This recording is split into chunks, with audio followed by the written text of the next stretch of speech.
guys, I just wanted to pop on here quick and give you a couple tips on color mixing. I've had a few questions about it, and so I just wanted to clear some things up for you guys and show you how I do it.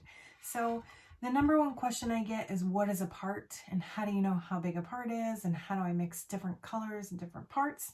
So a part can be anything, as long as in the recipe you're following each part is equal to each other, then anything can be a part.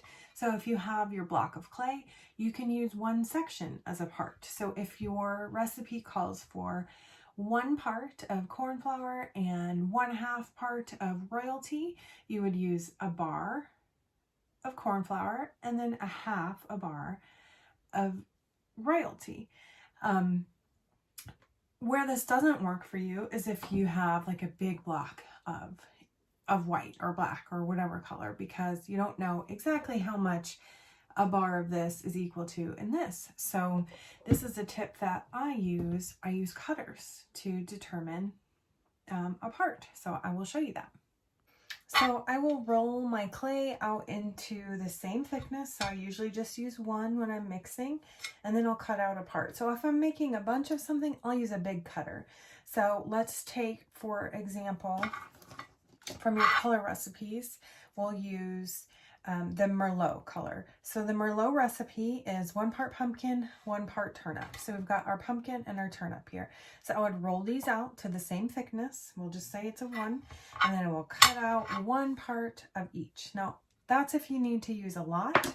When I'm actually doing coming up with my color recipes, I just use this tiny little cutter, and that way when I want to add and stuff to what I'm doing to alter the color a little bit, I don't end up with this like monstrosity of a block of clay, and I still have exact parts, so it's totally scalable. So I will just show you that here. So I'm just going to run this through my pasta machine. Another thing is that I do not really condition the clay before I start mixing, because you run it through your machine so many times that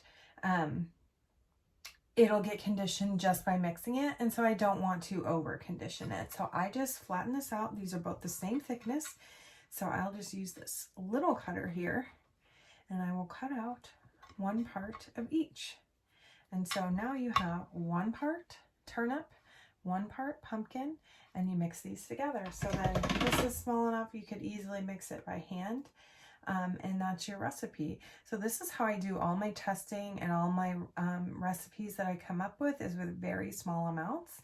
And then when I'm ready to use it, I'll use a bigger cutter or even bigger cutter depending on how much I need, because 1 part, as long as it's in the same recipe, it does not matter what your part is.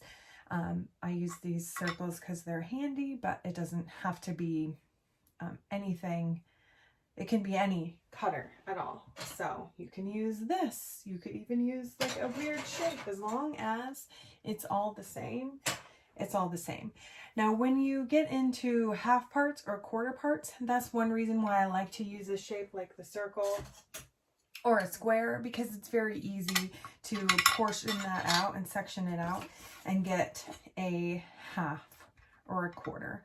In my recipes, I usually try to up the amount enough to where you don't ever need less than a quarter. But so if I needed a half a turnip and a whole pumpkin, you could do it that way, or a quarter. Like I said, it's very easy to eyeball that out and get the exact amounts that you need. After I come up with a recipe, I go ahead and I cut a shape out, and I use it as my color swatch. And so I even do this with colors that I don't mix. Like for example, this one is just Sculpey Souffle Raspberry. I use it a lot, and souffle does change color, I feel like, more than a lot of the other clays after it's baked. So I do like to know what color it is baked, because if you look, this is you can't tell super well. This is baked and this is raw, and the raw is quite a bit lighter, and there's a lot of light on it right now. And so they do change color, so I do like to have swatches of them all. And then when you're looking to build a color palette, I can just get my tiles out and I can say, oh, I really love this green in there with these. So I want to use these colors. So after I make the tile, I then go ahead and I use stamps just because I really like, it's backwards there, but I really like just to use the stamps. I don't know why, I just do. I put my logo stamp on the front and then I stamp the recipe on the back. So this is just Igloo, so it just says SS for Sculpey Souffle and Igloo. And then this is from the October colors. This is the terracotta sand, I think is what I call it. And it has the recipe on the back too. So it's 2 parts pumpkin, 2 parts Primo gray granite, 1 part souffle igloo, and 1/2 part raspberry. And I just stamp it on the back. You do not have to stamp it. You can just write it after it's baked with a marker or something like that. But that's how I really like to keep track of them all. And then I have all the tiles I need to make color palettes later when I'm ready.